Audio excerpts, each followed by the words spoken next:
आइए साथ मिलकर योग की एक वैज्ञानिक खोज का प्रारंभ करें, जहां आप वैज्ञानिक हैं और प्रयोगशाला है आपका हृदय और आप ही हैं परिणाम। नमस्कार, दाजी के साथ ध्यान कार्यक्रम में आपका स्वागत है। इस हफ्ते फिर से दाजी कुछ प्रश्नों का जवाब देंगे। हमें जो प्रश्न निरंतर प्राप्त हो रहे हैं, हम उन्हें दाजी के सामने रखने का प्रयास करेंगे। प्रश्नों से ही ज्ञान बढ़ता है।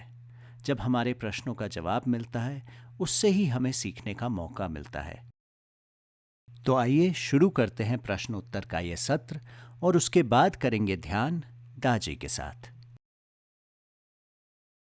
दाजी, अगर हम पिछले कुछ सालों में देखें तो जिंदगी की रफ्तार बहुत बढ़ गई है। पहले जहां हमारे पास समय था, अब समय का अभाव है। भाग दौड़ भरी जिंदगी है, चारों तरफ डिस्ट्रैक्शंस हैं। ऐसी परिस्थिति में आध्यात्मिकता की क्या भूमिका है? बहुत कुछ कह सकते हैं, लेकिन लोग कहते हैं कि भागदौड़ अभी बढ़ गई है। एक ज़माना भी ऐसा था जब भागदौड़ बहुत हुआ करती थी। जब हम रामायण पढ़ते हैं, महाभारत पढ़ते हैं, तभी भी तो भागदौड़ थी। लंका से भागता भागता आदमी आया अयोध्या किसी को उठाने के लिए, ये भी तो भागदौड़ थी। लेकिन आम जनता ब्रह्म ज्ञान के पीछे पड़ी थी। हमारे संत महात्माएं, ऋषि मुनि एक तरह का जीवन बिताते थे, लेकिन इट वॉज फ्लॉप साइडेड। जैसे एक पंछी एक पांख से नहीं उड़ सकता है, उनको दोनों पांखें चाहिए। भूल कर रहे थे हम, और अभी भूल दूसरी तरह से कर रहे हैं। पहले कैसी भूल थी? हम आध्यात्मिकता में बड़े डूबे हुए थे, भौतिकता को भूल गए। वो भी जरूरी है। अब क्या हो गया? भौतिकता में बड़े डूब रहे हैं हम, आध्यात्मिकता भूल रहे हैं। दोनों में बैलेंस लाना है। ऐसा नहीं है कि आप पैसा मत कमाओ, कमाओ, ढंग से उसका इस्तेमाल करो, प्रामाणिकता से उसको कमाओ, विवेक से उसका यूज़ करो, उपयोग करो, खुद के लिए और संसार के लिए। तो जिंदगी शांति से जाएगी, चैन मिलेगा। आध्यात्मिकता का मतलब क्या है, आपने पूछा। आध्यात्मिकता हम स्प्लिट करते हैं ये वर्ड, आत्मा। तो जो साइंस है पूरा आत्मा के लिए, जिसकी पढ़ाई की जाती है, जिसकी ट्रेनिंग की जाती है, उनके लिए हम गुरु लेते हैं, उनको एक्सेप्ट करते हैं, मानते हैं, और जो सिखाते हैं वो हम करके जाते हैं। इसलिए शिष्य कहते हैं। शिष्य मीन्स शिस्तता, डिसिप्लिन। शिष्य और disciple, they have the same meaning, दोनों का मतलब सेम है। जो वही करे जो गुरु कहता है। लेकिन ऐसा अंधापन भी नहीं होना चाहिए, गुरु पशु भी नहीं होना चाहिए। गुरु पशु का मतलब है गुरु कुछ बोल दिया, गलत है। कभी कभी टेस्ट भी होते हैं, कभी कभी गुरु, सो कॉल्ड गुरु है, उससे वो मिस्टेक करते हैं, गलत एडवाइस भी दे देते हैं। तो अपने हृदय को बड़ा अलर्ट रखना है, सचेतन रखना है कि सही में सच है, गलत है। यदि हमारे हृदय में चेक किए बिना गुरु की मनमानी में सुनते रहेंगे तो हम गुरु पशु बन जाते हैं। तो आत्मा की आवाज़ हृदय से सुनो, मन से एक्सेप्ट करो और व्यवहार में इसको इम्प्लीमेंट करना है। आपने कहा गुरु जीवन का अर्थ देते हैं, सही में दिशा भी देते हैं, सही में। लेकिन सबसे ऊंचा गुरु वो है जो हमारे साथ चलता है अंत तक। वो सिर्फ रास्ता नहीं दिखाता है कि जाओ बेटे इस साइड चलो तुम। आप कहीं भी हो, आप लंदन में रहते हो या मुजफ्फरनगर में रहते हो या बेंगलोर में रहते हो, लेकिन गुरु में इतनी काबिलियत हो, राजयोगी गुरु में खास करके ट्रांसमिशन की कैपेसिटी होती है। और ये मैं इसलिए नहीं कहता हूँ कि हम लोगों को कुछ बहकावे में ला के कहना चाहते हैं। मैं तो बड़े कॉन्फिडेंस से, बड़े विश्वास से, मेरे अनुभव से कह रहा हूँ, हज़ारों करोड़ों लोगों के अनुभव से मैं कह रहा हूँ कि जब भी ये ट्रांसमिशन हम देते हैं, अब कहीं पे भी हो, हमने टाइम आपके साथ नक्की कर लिया 6 बजे सुबह बैठोगे आप, तो ये ट्रांसमिशन आपको ध्यान में ही कर देगा, समाधि में ले जाएगा। तो डिस्टेंस जो हमारा बीच का जो फासला है वो ट्रांसमिशन से खत्म हो जाता है। प्राणिक जो जिसको हम प्राणस्य प्राणाः कहते हैं, वे उपनिषद में बताया गया है। इसका मतलब क्या है? कई लोग पूछते हैं कि ये प्राणाहुति से ध्यान कैसे समाधि तक आसानी से पहले ही सत्संग में हो जाता है। लोग ऋषि मुनि कहे गए कि समाधि के लिए बहुत तपस्या करनी पड़ती है, और वो हकीकत भी है। लेकिन ये प्राणाहुति की वजह से आप पहले ही सत्संग में समाधि लगा सकते हो, और ये प्राणाहुति का कमाल है। प्राणाहुति वो ऐसी चीज़ है जो हमारे आत्मा को नरिश करती है, आत्मा को ये कैसे बताएं कि जैसे हम हमारे शरीर के लिए खाना अन्न लेते हैं, बैलेंस डाइट होता है। मन की वृद्धि के लिए हम पढ़ते हैं, एजुकेशन लेते हैं, मनन करते हैं, एक दूसरे के साथ सत्संग करते हैं, उससे मन की वृद्धि होती है। आत्मा की वृद्धि के लिए क्या करोगे? भजन कीर्तन से तो नहीं होने वाला है, ध्यान से भी नहीं होगा। ध्यान से इतना ही होगा कि मैं मेरा मन को काबू में रखे एक फोकस कर सकता हूँ, एक विचार पे फोकस कर सकता हूँ। तो क्या होता है कि मेरी एनर्जी और चीज़ों पे वेस्ट नहीं होती है। So it's a preservation. पर ध्यान में यदि प्राणाहुति मिल जाए तो बात कुछ और बन जाती है। दाजी, आप एक शब्द का इस्तेमाल करते हैं, प्राणाहुति। क्या आप समझा सकते हैं कि ये प्राणाहुति है क्या? ज़रूर ज़रूर। प्राणाहुति बहुत सिंपल चीज़ है। जैसे मैंने आपको बताया, शरीर के लिए भोजन चाहिए, बैलेंस डाइट चाहिए। मन का विकास के लिए बड़ों के साथ सत्संग, हम पढ़ाई करते हैं, मनन करते हैं, राइट? वो मन के विकास के लिए है। लेकिन आत्मा के विकास के लिए क्या है? तो जो जो पहुँचे हुए हैं, दोज सेजिस, ऋषि मुनि, जो परमात्मा में लीन हो गए हैं, वो अपना प्राण उनमें डूब जाता है। तो वहाँ से वो खींचते हैं अपने विल पावर से, योगिक संकल्प लगा के, और पूरी दुनिया को बांटते हैं। ऑर्डिनरी पर्सन जब ट्रांसमिट करता है कि मैं प्राणाहुति ट्रांसमिट करूं, तो उनकी कैपेसिटी कब तक होएगी? वो तो सब सीमित है, क्योंकि हम सीमित से जुड़े हुए हैं।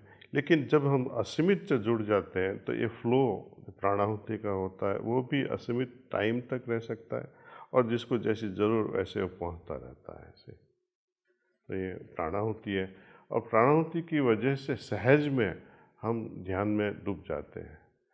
तो हमने बहुत एक्सपेरिमेंट भी किए हैं कि 50 बच्चे सामने हो और 50 दूसरा ग्रुप है, control group and test group. तो कंट्रोल ग्रुप में हम प्राणाहुति नहीं देते हैं, और टेस्ट ग्रुप में आप प्राणाहुति दो, और 50 में से I would say 49 people will say कि हाँ, मैं ध्यान में डूब गया, शांति का महसूस हुआ। ये लोग कोई भी नहीं बोल सकेगा कि हमें शांति महसूस हुई। वो सोचेंगे चलो अभी कब उठे हम यहाँ से। इतना तो बताया मैंने कि जैसे शरीर के लिए खाना है, भोजन है, मन के लिए ये सत्संग करते हैं, एजुकेशन, यूनिवर्सिटीज़ जाते हैं, पढ़ते लिखते हैं, तो आत्मा के लिए क्या कर सकते हैं हम, उनके उसके विकास के लिए क्या करें? तो ऐसे सोर्स के पास जाए कि जो हमको प्राणाहुति दे सके। कई बार लोग कहते हैं कि प्राणिक हीलिंग, कई बार लोग कहते हैं प्रतिष्ठा, प्राण प्रतिष्ठा, मूर्ति में करते हैं। मूर्ति तो बोलने वाली नहीं है कि मुझे प्राण मिला कि नहीं मिला, है ना। जो लोग कर रहे हैं प्राण प्रतिष्ठा, उनको बोलो मुझे प्राण प्रतिष्ठा करके हम में दिखाओ तो मैं मान सकूं, ठीक है। तो ये जब हम अनुभव करते हैं कि हाँ सही में मुझ में प्राणों का प्रवाह मेरे हृदय में आया, तब हम कह सकते हैं कि हाँ ये इसमें कुछ है। और उसके पर्पज़ के साथ प्राणों का आना, और प्राणों के आने के बाद उसका पर्पस क्या है, उसका महत्व क्या है। यदि वो हमें समाधि में ले जाए तो ठीक है, यदि वो हमारे जन्म जन्म के संस्कारों को निकाले तो ठीक है। यदि जो कुछ मैं करता हूँ और वो करने की वजह से मेरे संस्कार, मेरी आदतें बड़ी स्ट्रांग बनती जाए, मतलब कि मेरी आदत नहीं जाए, वही गुस्सा, वही ग्रीड, वही जेलसी, तो उसमें कुछ मज़ा नहीं है, हम कहीं गलत कर रहे हैं। तो प्राणाहुति की वजह से दो चीज़ होती है, जल्द से जल्द हम समाधि में चले जाते हैं, बैलेंस्ड स्टेट ऑफ माइंड आ जाता है। एंड सेकेंडली, ये जो संस्कार हम इकट्ठे करते हैं जन्म जन्म के, उसको निकालने में हमको काबिलियत करते हैं। और थर्ड मोस्ट इम्पॉर्टेंट थिंग कि वो ऐसी हालत हमें पैदा कर देता है स्थित प्रज्ञ की, कि हम कुछ भी करें, सोचे विचारे करें काम, उस समय हम बाहर की चीज़ों से, कर्म से, सोच से अफेक्ट नहीं होते हैं, अपने आप आने लगती है नेचुरली। लोग कहते हैं शास्त्र में, पहला ही श्लोक आप देखेंगे, हाँ, जब राजा जनक एंड अष्टवक्रा, ये तो दोनों बड़े लोग थे, बड़े ऋषि समान, है ना। एक तो ऋषि, एक महर्षि और राज ऋषि। और एक पूछते हैं कि मोक्ष कैसे हो, डिटैचमेंट कैसे हो, आसक्ति भाव कैसे निकाला जाए इसे। तो पहले ही, जैसे क्रिकेट में बोलते हैं ना, पहले ही बॉल पे सिक्सर, है ना। तो ऐसे ही अष्टवक्र ने भी एक सिक्सर मार दिया। तो इसे ये 5 क्वालिटी जो है वो डेवलप कर तो ये सब कुछ हो जाएगा। ये पूरी गीता में, अष्टवक्र गीता में आप पढ़ेंगे ऐसा ही है। तो अपने को मान के तू सत्य है, अपने को मान तू इटर्नल है। ये मानना कैसे हो पाएगा? बोलते हैं कि ये 5 क्वालिटी डेवलप कर, कैसे करोगे? अष्टांग योग में ऋषि पतंजलि भी कहते हैं, तू ध्यान में चला जा, धारणा से शुरू होता है और तू समाधिवस्थ हो जाएगा। कैसे? गीता में भी जब विश्वरूप दर्शन देते हैं ईश्वर, लॉर्ड कृष्णा टू अर्जुन, अर्जुन खुश हो जाता है, हाँ मेरा जीवन धन्य हो गया, आप तो मेरे दोस्त हो, ठीक है। लेकिन जो समझते नहीं है वो आपको कैसे पाएंगे? तो कहते हैं हृदय में पश्यसी, look myself in your heart, मुझे तू तेरे हृदय में देख। लेकिन कैसे देखेगा? आदत ही नहीं है। आईने में देखने की आदत है, हृदय में देखने की किसी को आदत नहीं है। और हृदय जब ढंग से कैसे बताएगा साफ साफ, जब हृदय पवित्र हो। जैसे आईने पे धूल लगी हो तो आईना ठीक नहीं दिखाएगा। हम जब नहा के बाहर आते हैं और ये पूरा मिरर फॉग हो जाता है ना, वेपर से, पानी के भौप से, वो देख नहीं पाते हैं, उसको साफ करना पड़ता है। तो हृदय तो उससे भी बड़ी सेंसिटिव चीज़ है, उसकी सफाई कैसे करना वो हम सिखाते हैं।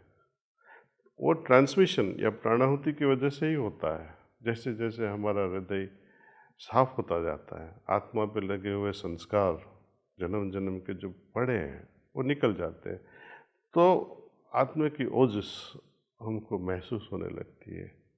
बाद में कहना नहीं पड़ता है कि आत्मा को पहचान, तू आत्मा है, वो तो सामने से ही आ जाता है।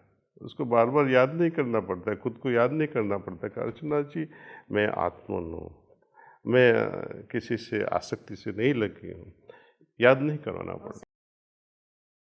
आइए अब हम सब हर हफ्ते की तरह दाजी के साथ ध्यान करते हैं। जो लोग आज पहली बार ध्यान कर रहे हैं हमारे साथ, उनको ऐसा हम बताएंगे कि ऐसे ध्यान करना है।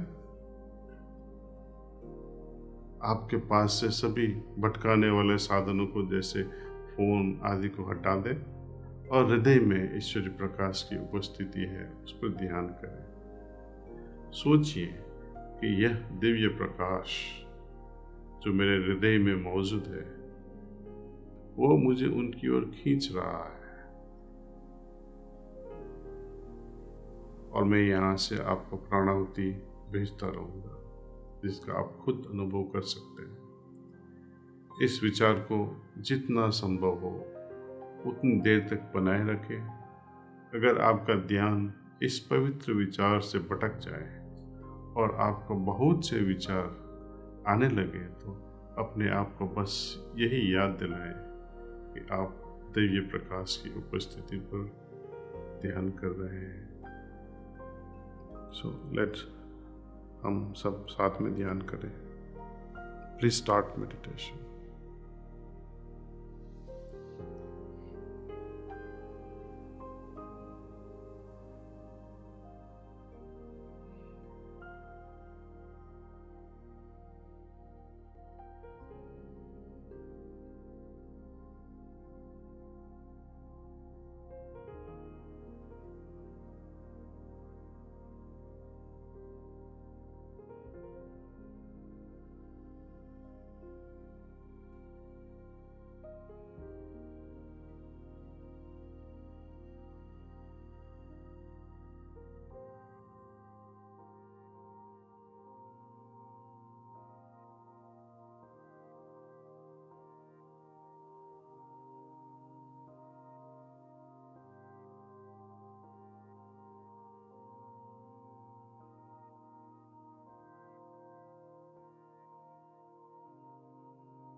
बस कीजिए।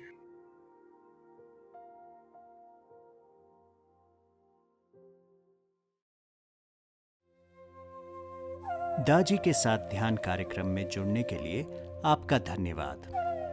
कृपया अगले हफ्ते फिर जुड़िएगा हमारे साथ।